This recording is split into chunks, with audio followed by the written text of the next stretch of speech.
যে সার্টিফিকেটটিতে ইউ দেওয়া রয়েছে, ইউ অর্থাৎ আনরেস্ট্রিক্টেড পাবলিক এক্সিবিশন। এই ধরনের মুভি যে কোনো বয়সের দর্শকরাই দেখতে পারে।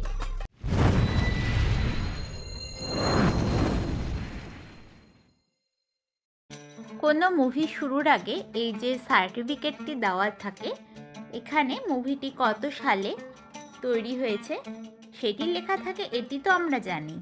কিন্তু এই যে ইউএ লেখা বা এ লেখা বা ইউ লেখা, এগুলো কেন লেখা থাকে সেটা কি আমরা জানি?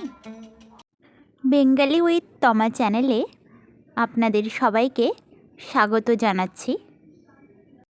যে কোনো বিষয়ের ওপরে ভিডিও পেতে আমার যে কোনো ভিডিওতে কমেন্ট করে জানাবেন, আমি চেষ্টা করব সেই বিষয়ের ওপরে ভিডিও তৈরি করে দেওয়ার। কোনো মুভি থিয়েটারে রিলিজের আগে central board of film certification অর্থাৎ সিবিএফসি থেকে পারমিশন নেওয়া হয়। সিবিএফসি এরপর ফিল্মগুলোকে সার্টিফিকেট দেয়। এখানে কারা এই মুভিগুলো দেখবে সেজন্যই এই সার্টিফিকেট দেওয়া হয়। চ্যানেলে নতুন হয়ে থাকলে চ্যানেলটিকে সাবস্ক্রাইব করে পাশে থাকা বেল আইকনটি প্রেস করে রাখবেন সবার আগে ভিডিওগুলোর আপডেট পেতে। ভিডিওটি ভালো লেগে থাকলে লাইক করে দেবেন।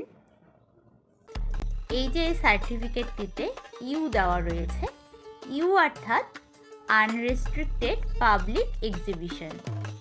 এই ধরনের মুভি যে কোনো বয়সের দর্শকরাই দেখতে পারে।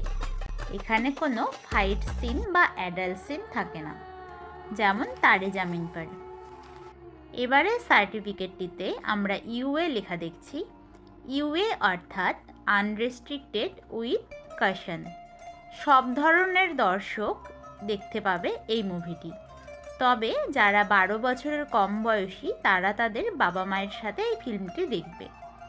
এই ধরনের ফিল্মে ভায়োলেন্স এবং অ্যাডাল্ট সিন থাকতে পারে। বেশিরভাগ মুভি ইউএস সার্টিফিকেট প্রাপ্ত হয়। এবার এই যে সার্টিফিকেটটি দেখছি আমরা, এটি হচ্ছে এ অর্থাৎ রেস্ট্রিক্টেড টু অ্যাডাল্ট অডিয়েন্স। শুধুমাত্র যাদের বয়স 18+ তারাই এই মুভিটি দেখতে পারবে। এখানে কিছু ইন্টিমেট সিন থাকতে পারে, যেমন দ্য ডার্টি পিকচার। এবারে এস সার্টিফিকেট প্রাপ্ত মুভি খুব কম তৈরি হয়। এস অর্থাৎ রেস্ট্রিক্টেড টু স্পেশালাইজড অডিয়েন্স। এটি স্পেশাল গ্রুপের জন্য বানানো হয়ে থাকে। ডাক্তার, ইঞ্জিনিয়ার কিংবা সায়েন্টিস্টরাই শুধু এই মুভিগুলো দেখবে, যেমন জুনিয়র নির্ভয়া, ধরতি কে লাল।